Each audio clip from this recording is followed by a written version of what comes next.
Damn, Mo, you can't go live. My guys. Penthouse is packed. My boy. Penthouse is packed. Watch you. What's up, man? How you doing? Hi, guys. All right, Paul. How are you? What are you doing?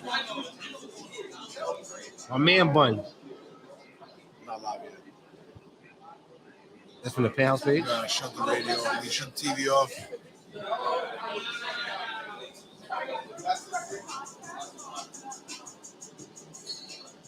We about to start the podcast, y'all.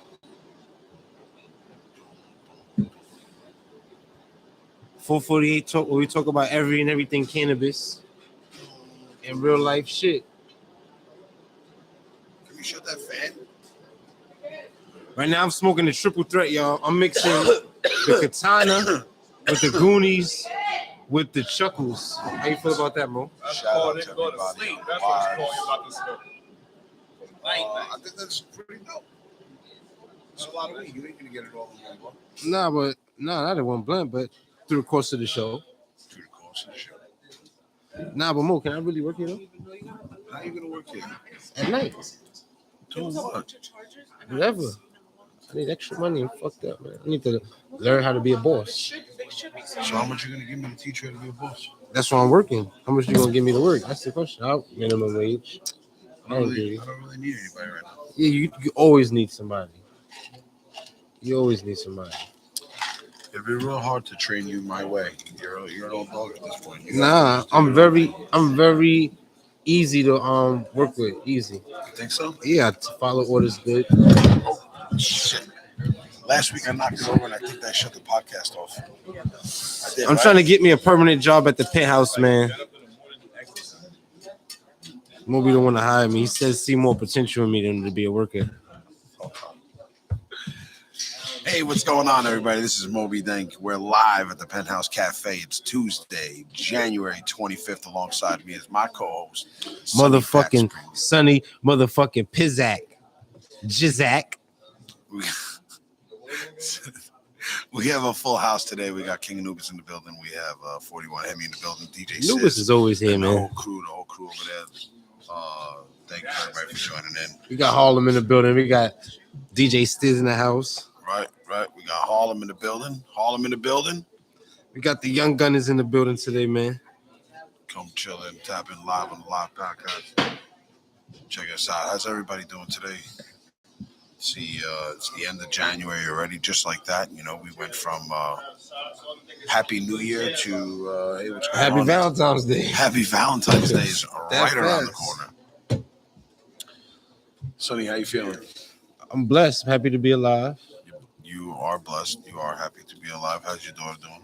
She's doing great, man. It's getting bigger by the day, Everything man. Good? Everything straight. How about you? How about this? She's sleeping at nighttime? No. She said no. Would you say no? She's not sleeping? No, definitely not sleeping. She's taking cat naps.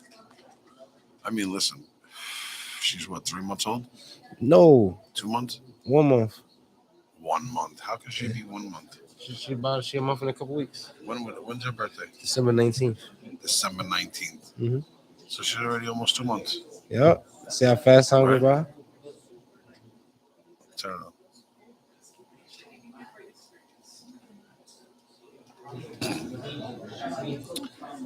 Twelve Alarm Fire did a collab with Goonies, dropping this Friday. Although we did a slow, soft release here. You know I had to. Zilla. You know I had to steal that shit Zilla. out the back door. Right? Zrilla is how it's pronounced. Zrilla. Yo. Just a little bit. We here. We got a packed house tonight. We got the Young Gunners in the building, man. We're good. Sorry, fellas. It's Tuesday. Sonny, what we talking about this week? What we got going on, man? We got a whole bunch of good weed that's going on this week, man. Turtle Pie does a drop. 12 Alarm does a drop.